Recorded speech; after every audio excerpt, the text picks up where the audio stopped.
Margir vina minna í trúnni, vinir sem tilheyra ef til vill öðrum kirkjudeildum, vilja gjarnan meina að Guð hafi skipt hvíldardag, að þegar Jesús Kristur reis upp frá dauðum, að þá hafi hann innleitt annan hvíldardag, fyrsta dag vikunnar, sunnudaginn, í staði fyrir 7. daginn, laugardaginn.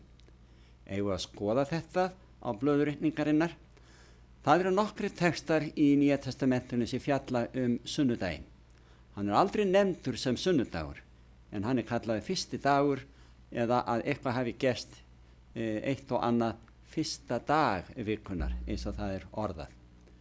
Við ætlum að skoða þetta nánar og þegar við lesum upprisu Jesú Krist, að þá er það óumdeilanlegt að hann reis upp á sunnudagsmorgni, eldsnemma á sunnudagsmorgni, á meðan enn var dimmt af degi. Og þá var það að hann gekk út úr gröfinni og rómverskir hermenn, allmargir sem þar voru til staðar, til þess að varna því að nokkuð gæti stólið líkama hans, þeir féllu sem dauði til jarðar. Jesús Kristur hafði sigrast á dauðanum, sigurvegarinn mikli, frelsarinn Jesús Kristur var lifandi og mun lifa að eilífu. Þegar við lesum Biblíuna, bæði Gamla og Nýja testamentið, munum við komast að raunum það að aðal söguhetja Biblíunar er Jesús Kristur. Og í Nýja testamentinu er það þá Jesús sem að gefur þjónum sínum, lærisveinum og postulum innblástur til þess að skrifa það sem þau skrifuðu, þessar ritningar Nýja testamentisins.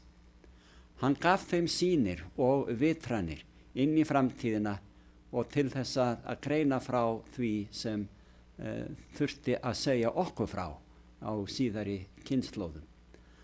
Hann sýndi þessum þjónum sínum einnig aftur í tíman og hjálpaði þeim að skilja það sem var að gerast í sambandi við boður Guðs og viðleitni manna til að hrófla við þeim. Við ætlum að skoða þetta ofurlítið betur. Í Daníels bók, það er 7. kafla og 25. versi, þá er það drottið sem segir fyrir munn Daníels að hann, einhver hann í framtíðinni, eitthvað trúalegt vald sem að kallar hann. Hann mun orð mæla gegn hinum hæsta, kúa hina heilugu hins hæsta og hafa í hyggju að umbreyta helgitíðum og lögum. Hér kemur það alveg svart á hvítu, vinir, að drottin er að boða okkur mönnunum það að á síðari tímum mannkynssögunnar munu einhver koma fram á sjónasviði sem leitast við að breyta helgitíðum og lögum Guðs. Við munum ræða þetta lítillega í þessu erindi en miklu betur og ítarlegar í síðara erindi í þessum erindabálki okkar. Svo tala drottin fyrir munn Páls postula í 2. Þessalónikubréfi í 2. kapitula frá 9. versi. Hann segir, lögleysingin kemur fyrir tilverkna Satans með miklu krafti, lyga táknum og undrum og með alls konar ranglætisvélum sem blekkja þá sem glatast, af því að þeir veittu ekki viðtöku og elskuðu ekki sannleikan svo að þeir mættu verða hólpnir. Kjarni sannleikans í orði Guðs eru boðorðin 10. Þetta er svo heilagt, þar að segja, boðorðin, þessa meginreglu Guðs, að hann skrifaði þau sjálfur á steintöflur sem að gaf Móse forðum. Hann lét engan annan orða þetta fyrir sig. Þetta orðaði Guð sjálfur. En allt annað í Biblíunum fól hann þjónu sínum að skrifa og máttu þeir orða hlutina nokkurn veginn eins og þeir höfðu vald á viðkomandi máli hverju sinni.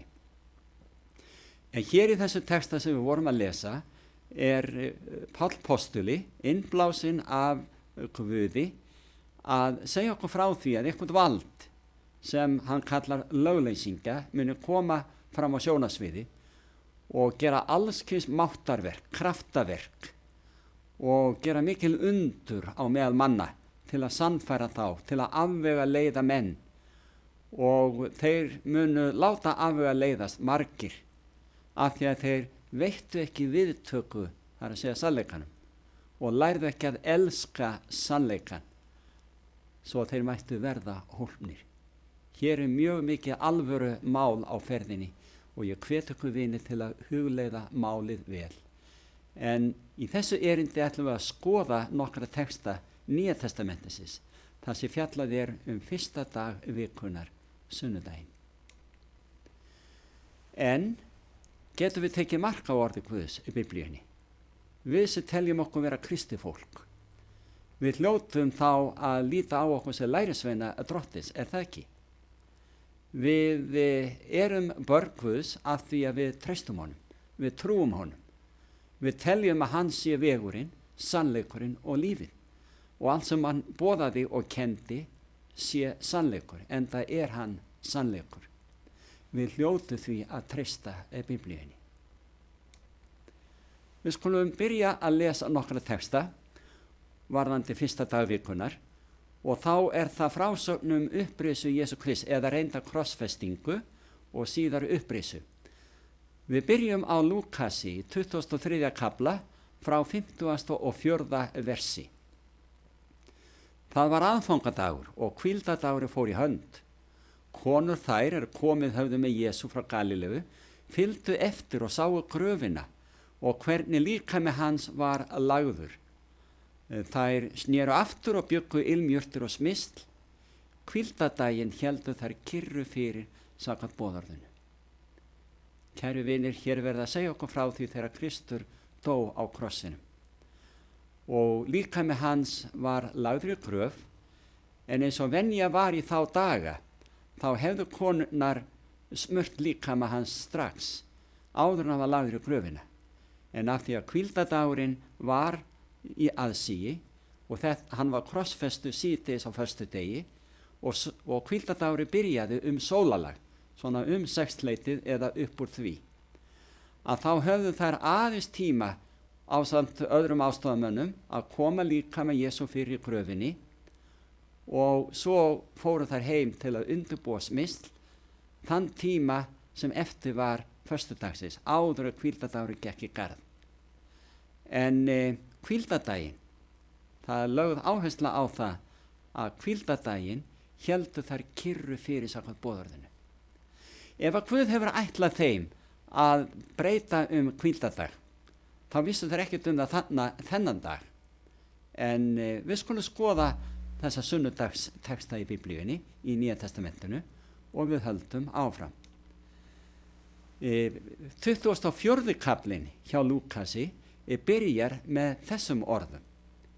En í afturelding fyrsta dag vikunar komu þær, það er að segja konurnar, til grafarinnar með ilmsmyrslin sem þær höfðu búið. Þær sáu þá að steininum hafi verið velt frá gröfinni og þegar þær stigu inn fundu þær ekki líkama Drottins Jesú. Þær skildu ekkert í þessu, en þá brá svo við að hjá þeim stóðu 2 menn í leiftrandi klæðum. Að sjálfsögðu voru þetta englar. En þeir sögðu við þær, hví leitið þér hins lifanda meðal dauðra? Hann er ekki hér, hann er upprisinn. Þær vissu ekki fyrir en þarna að Jesús myndi rísa upp. Höfðu ekki reiknað með því, áttu ekki von á því. En nú var þeim sagt fyrstum allra á meðal okkar mannana að Jesús væri upprisinn, hann væri lifandi.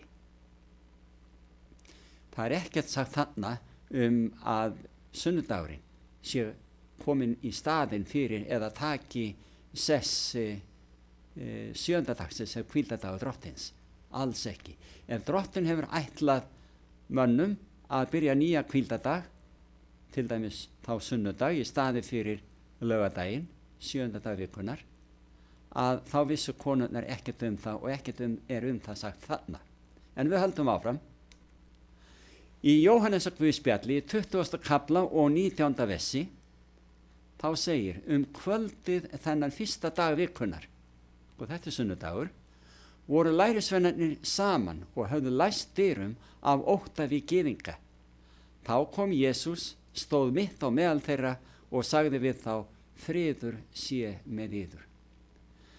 Margir kennimenn vitna í þennan texta og fáina aðra sem ég mun sýna ykkur hér á eftir, því til sönnunar að skipt hafi verið hvíldardag. Drottinn hafi innleitt sunnudaginn sem helgan dag drottins í staði fyrir laugardaginn 7. dag vikunar. Og þeir byggja sem sagt staðhæfingu sína á því að þarna voru lærisveinarnir komnir saman, voru með einhverja samkomu, segja þeir, eða helgistund. Sjálfsagt hafa þeir verið að hugleiða atburði liðina daga og þá að biðja saman. En af hverju voru þeir samankomnir þarna? Það stendur þarna í þessum orðum.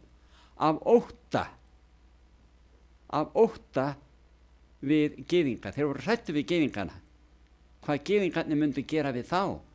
Þeir höfðu séð hvernig þeir höfðu farið með frelsaran þeirra og nú voru þeir hræddir að þeir einnig yrðu teknir að lífi og þeir læstu dyrunum svo engi kemist inn. Nei, þetta var engi venjuleg samkoma. Þeir voru þarna samankomnir að þeir voru hræddir. Ekkert minnst á nýja hvíldardag þarna. Við að skoða meira, vinir. Fyrra Korinthubréfið, 16. kaflinn og 2. versin. Þar lesum við leiðbeiningu Páls postula sem var á sífelldum ferðalögum milli safnaða í ýmsum löndum fyrir botni Miðjarðarhafs. Og hann skrifa til hinna trúuðu í Korinthusöfnuðinum í Grikklandi og segir, hvern fyrsta dag vikunar skal hver yðar leggja í sjóð heima hjá sér, það sem efni leyfa, til þess að ekki verði fyrst farið að efna til samskota þegar ég kem. Þarna Páll að hvetja hina trúuðu í Korintu sem bjuggu við allgóð efni og voru ekki ofsóttir á þessum tíma, að þeir skyldu safna saman reglulega, vikulega og leggja í sjóð til þess að gefa fátækum og þjáðum í öðrum söfnuðum, trúuðum sem voru ofsóttir fyrir trú sína.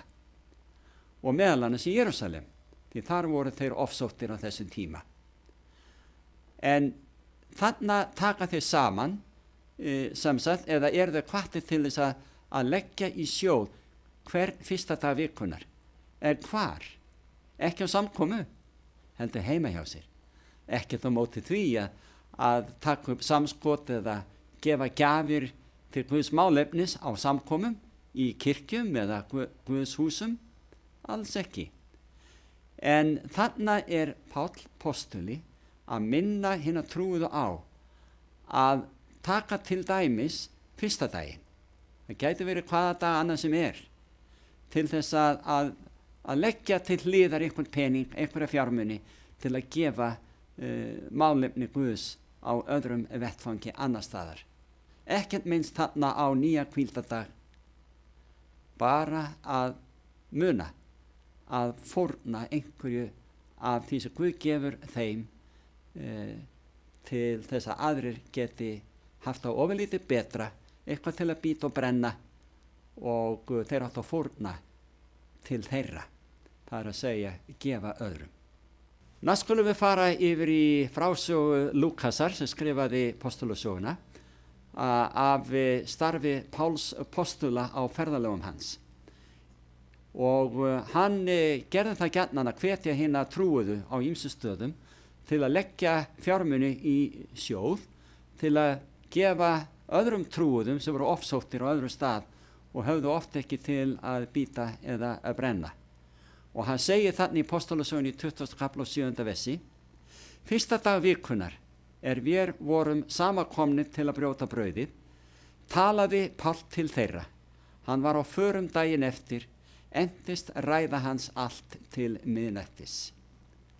Og bara vegna þess að þeir brötu brauðið þarna, eins og segir í frásögunni, þá telja margir kennimenn nú á dögum að Drottinn hafi innleitt nýjan hvíldardag og að Páll hafi þarna haldið samkomu með trúuðum og haft þarna brotningu brauðsins og þá bikarinn, sakramentið, og út af því að þá hafi verið innleittur nýr hvíldardagur. En ég hvet ykkur til þess að taka að ykkur lítið heimaverkefni Farði sjálf í Biblíun ykkar, lesiði annan kaflan í Postulasögunni og þar segir aftarlega í kaflanum frá því að hinir trúuðu, þeir héldu sér í musterinu með einum huga og brutu brauð daglega. Svo ekki voru allir dagar vikunar hvíldadagar, einhvern tíma þurfti að vinna og menn brutu sem sé brauð hvenær sem var þegar það hentaði þeim. Það er ekki endilega víst að allir hafi verið viðstaddir brotningu brauðsins hvert sinn, en það var þá boðið upp á það fyrir hina trúuðu. Næst skulum við hverfa yfir í Opinberunarbókina, síðustu bók Biblíunnar, og lesa þar frásögn Jóhannesar þegar hann fékk þá vitrun, þar sem hann fékk að sjá allt innihaldi Opinberunarbókarinnar, bæði í fortíð og framtíð ýmsa atburði sem Guð fól honum að skrá í Opinberunarbókinni. Og við lesum í fyrsta kafla Opinberunarbókarinnar frá 10. versi: Ég var hrifinn í anda á Drottins degi og heyrði að baki mér raust mikla sem lúður gilli, sagði: rita þú í bók það sem þú sérð og send það söfnuðunum 7. Af öllu því sem við höfum lesið í Biblíunni hingað til, í þessu erindi og í fyrri erindum, þá engin vafi á því að hvíldadagur Drottins 7. dagur vikunar, laugardagurinn, en ekki 1. dagur vikunar. Hér verið að segja frá því, eða Jóhannes að segja frá því, að hann fékk þessa vitrun á 7. degi vikunar, laugardeginum, Drottins degi. Það kristin kirkja sem hefur haldið því fram í gegnum aldirnar og ekki síst nú á síðari dögum, að Guð hafi breytt boðorðum sínum og innleitt annan hvíldadag en þann sem Drottinn Kristur hélt heilagan, eða postularnir, eða spámennirnir, eða lærisveinarnir yfirleitt, eða fólk Guðs í gegnum aldirnar sem virkilega tók mark á orði Guðs og hafði í heiðri öll boðorð Guðs. Kristin kirkja stundum afvegaleidd og við höfum eftir að sjá mikið meira það í síðari erindum. Drottinn Jesús Kristur konungur lífsins. Hann frelsarinn okkar. Hann höfundur Biblíunnar. Hann sá sem vegurinn, sannleikurinn og lífið. Getum við ekki tekið mark á honum og hans fordæmi? Í Esekiel í 22. kapitula og 27. versi segir við frá óanægju Drottins varðandi presta Guðs fyrr á tímum. Presta Ísraels, skildi það eiga við sem að presta nútímans? Við lesum: Prestar hennar hafa brjálað lögmáli mínu og vanhelgað helgidóma mína. Þeir hafa engan mun gjört á því sem heilagt og óheilagt og eigi frætt menn munin á óhreinu og hreinu. Og þeir hafa lokað augum sínum fyrir hvíldadögum mínum svo að ég vanhelgaðist meðal þeirra. Hér Drottinn að tala opinskátt, umbúðalaust.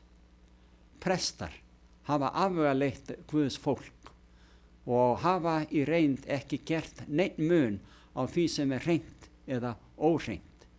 Og Guð leggur sérstaklega áherslu á að þeir hafa brenglað lögmáli Drottins og hvíldadagana hafa þeir vanvirt.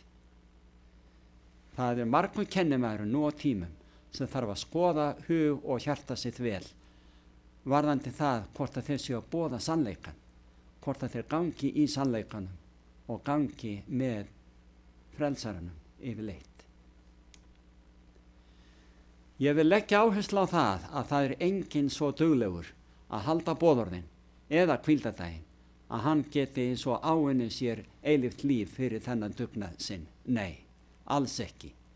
Það Jesús Kristur sem okkar frelsari og það úthellt blóð hans vegna synda okkar sem að nægir til þess að þvo þær allar burt.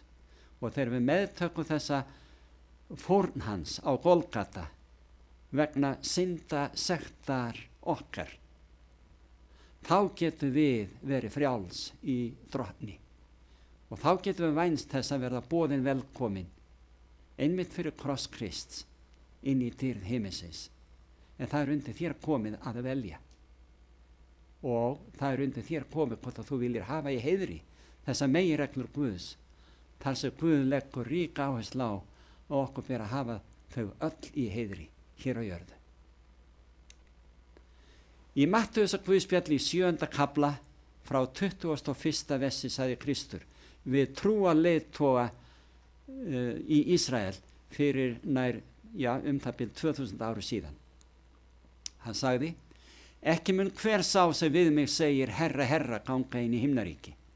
Heldur sá einn gjörir vilja föður mín sem á himnum. Margir munu segja við mig á þeim degi, herra, herra, höfum við ekki kennt í þínu nafni, rekið út illa anda í þínu nafni og gjört í þínu nafni mörg kraftaverk.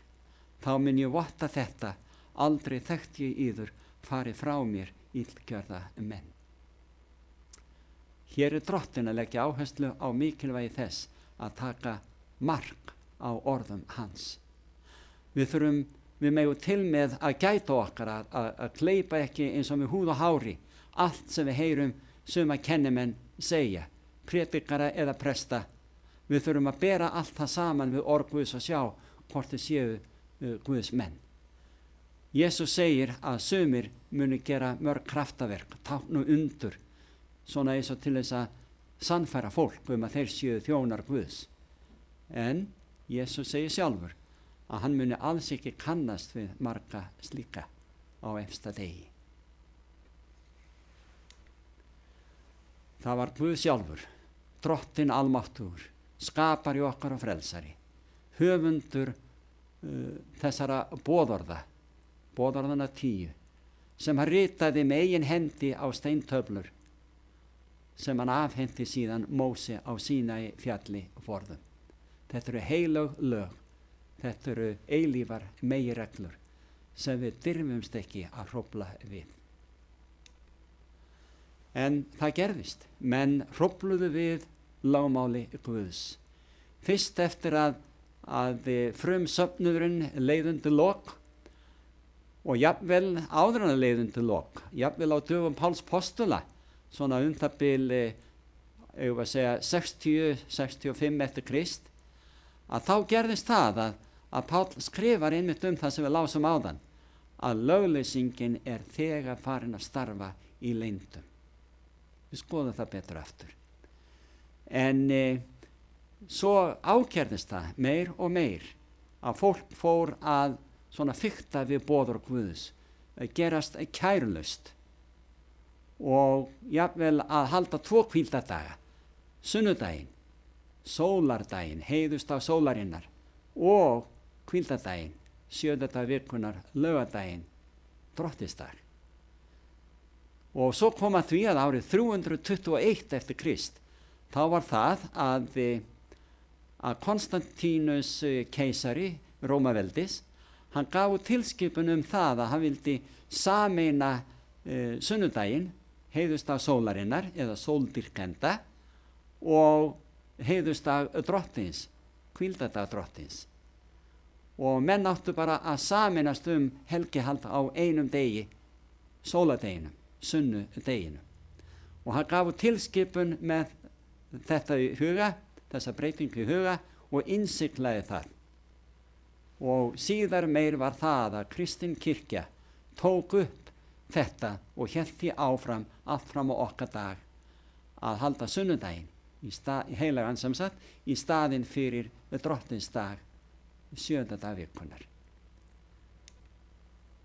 Og við rifjum þá upp það sem segir í Daniels bók 7. kafla og 25. versi að eitthvað vald, trúalegt vald, kristið vald svo kallað, mun gera þetta sem Daniel skráði. Hann mun orðmæla gegn hinum hæsta, kúa hina heilugu hins hæsta og hafa í hyggju að umbreyta helgitíðum og lögum.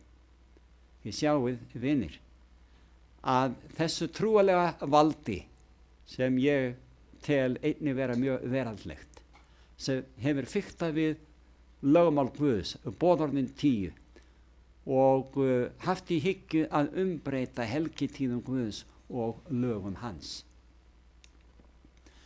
Og svo við rifjum einnig upp það sem Páll skrifaði í öðru Þessalónikubréfi og öðru kafla frá 11. versi.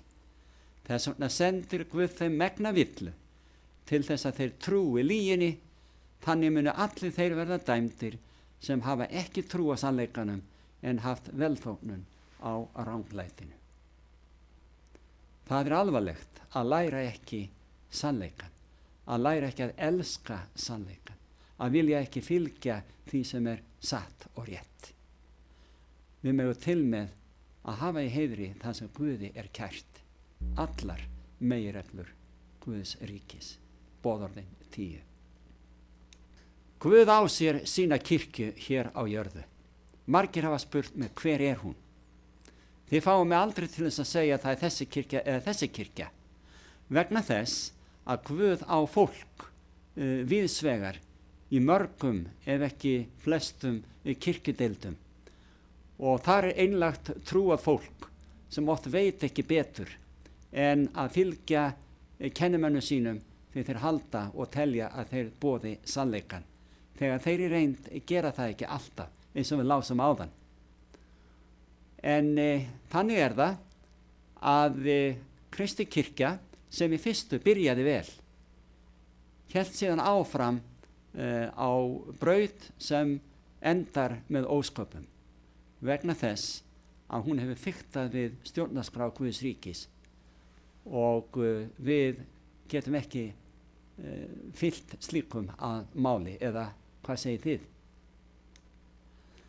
Í Efesusbréfinu í 4. kafla, 5. og 7. versi lesum við: það einn drottinn, ein trú, ein skýr, einn Guð og Faðir allra, sem yfir öllum, með öllum og í öllum.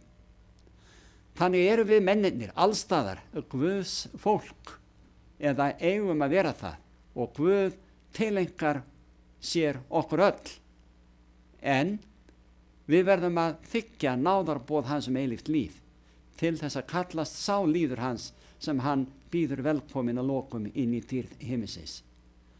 En tókum eftir því að hér leggur drottinn áherslu á að það bara einn drottinn og einn trú, einn skýr, einn Guð. Það aðeins eitt orð Guðs, Biblían. Ritningin sannleikur. Okkur ber að hafa Biblíuna í heiðri. Eigum við að skoða meira hvað Jesús hefur að segja þessi atriði, til dæmis það sem við finnum í Mattheusar guðspjalli 15. kafla frá 3. versi. Þar segir hann: hvers vegna brjótið þér sjálfur boðorð Guðs sakir erfikenningar yðar? Og í 9. versinu heldur hann áfram: til einskis dýrka þeir mig, þeir kenna þá lærdóma sem manna setningar einar.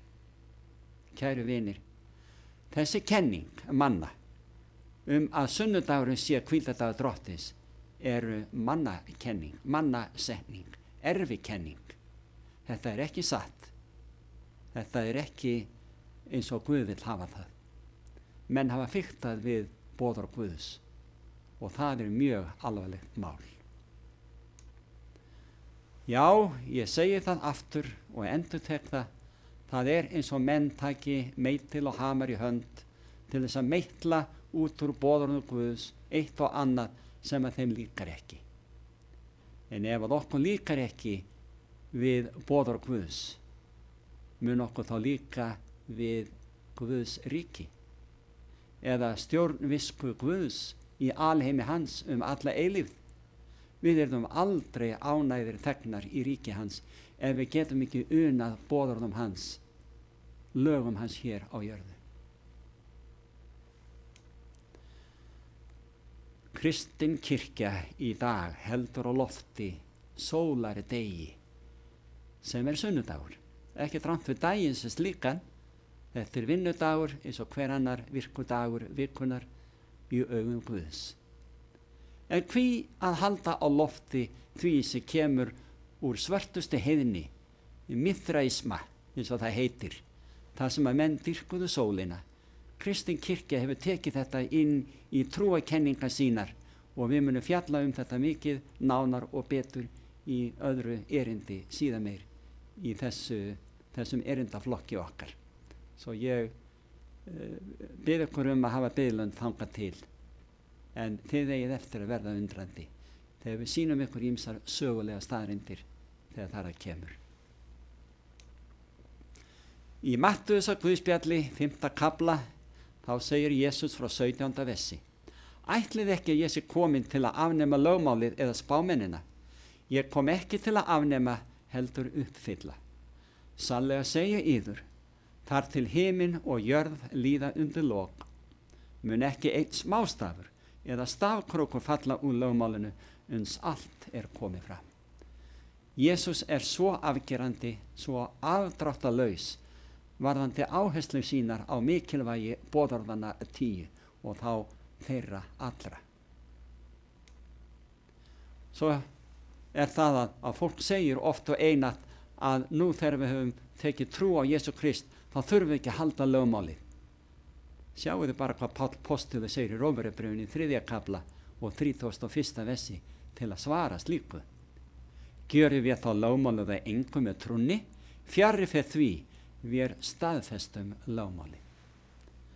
Já, þegar þú trúir á Jesú Krist, þegar þú meðtekur fórn hans sem hann færði vegna synda sektar okkar, þá staðfestum við lögmálið. Trú okkar staðfestir lögmálið, svo að við erum ekki að afnema. Kristur afnam ekki heldur einn staf krók í lögmáli sínu, heldur staðfesti hann það. Svo er merkilega texta að finna í síðustu bók Biblíuna varðandi þetta allt saman. Í Opinberunarbókin í 11. kafla, 18. og 19. versi segir frá aðdraganda þess að Kristur er að koma, alveg það bil að birtast í skýjum himinsins. Þar segir: heiðingjarnir reiddust, en reiði þín kom sá tími er dauðir skulu dæmdir verða, og tíminn til að gefa laun þjónum þínum, spámennunum og hinum heilugu og þeim sem óttast nafn þitt, smáum og stórum, og til að eyða þeim sem jörðina eyða. Og musteri Guðs opnaðist, það sem á himni er, og sáttmálsörk hans birtist í musteri hans. Og eldingar komu og dunur og þrömur og landskjálfti og hagl mikið. Sjáu þið vinir, við vorum að lesa hvað gerist að því sem að Jóhannes lýsir og Guð gaf honum að sjá inn í framtíðina. Atburðir sem gerast það leyti sem Kristur að koma aftur til jarðar til þess að sækja fólki sitt. Þá er eins og Guð segist muni ætla að opna himinin og sýna öllu jarðarbúum inn í til himinsins, alla leið inn í borgina og inn í musteri Guðs á himnum, þar sem sáttmálsörk Guðs er geymd inn í hinu allra helgasta í helgidómi hans. Og þar munum við sjá sáttmálsörkina sem hefur að geyma boðorðin 10, stjórnarskrá Guðs ríkis. Sjáu þið hversu þetta er mikilvægt í augum Guðs. Allt í gegnum aldirna lagði hann áherslu við okkur mennina mikilvægi þess að hlýða, að sýna hollustu okkar Guði með því að hafa í heiðri þessa meginreglur hans, vegna þess að í eilífðinni, alla eilífð í ríki Guðs, mun Guð stjórna ríki sínu samkvæmt þessum meginreglum, boðorðinu 10. Það er eins gott að við byrjum að læra að hafa þau í heiðri hér á jörðu, eða hvað finnst ykkur? Í Salmónum 119, 144 segir sálmaskáldi: reglur þínar eru réttlæti eilífð, veit mér skyn að ég megi lifa. Sálmaskáldi Davíð, þegar hann skráði þetta, þá var hann bráðlifandi og hann hafði ekki svo miklar áhyggjur af því lífi sem hann lifði þarna. Jú, hann gekk með Guði þegar að skrifaði þessi orð, en hann er að leggja áherslu á það þarna, hann megi lifa að eilífu. Þess vegna segir hann reglur þínar, það er að segja meginreglur himinsins, boðorðin 10, eru réttlæti eilífð og veit með skyn að ég megi lifa Hann hefur í huga að lifa að eilífu. Einmitt það sem við ættum að vera að hugleiða þessa dagana og meðan við lifum núna. Til þess að við getum lært að virða það sem Guði svo kært, sem svo mikilvægt í allri stjórnvisku Guðs, meginreglurnar 10. Því að ef við virðum það hér á jörðu, þá getur Guð boðið okkur velkomin inn í dýrð himinsins að lokum. Hann getur treyst okkur fyrir þeim. Svo segir Jesús, og ég vitna í þetta aftur og aftur. Það eru orð hans í Jóhannesi, það er Jóhannesar Guðspjall, 14. kaplinn og 15. vers. Ef þér elski mig, munið þér halda að boðorð mín. Hver er afstaða þín til stjórnarskrár Guðs ríkis? Vilt þú læra að elska þau, það er að segja boðorðin? Vilt þú virða þau? Hlakka þér til þess að gerast þegn í ríki Guðs alla eilífð? Þú ert velkomin, segir drottinn. En ef þú elskar mig, viltu þá sýna mér það, segir hann, með því að virða þessa meginreglu mínar. Hverju svarar þú honum?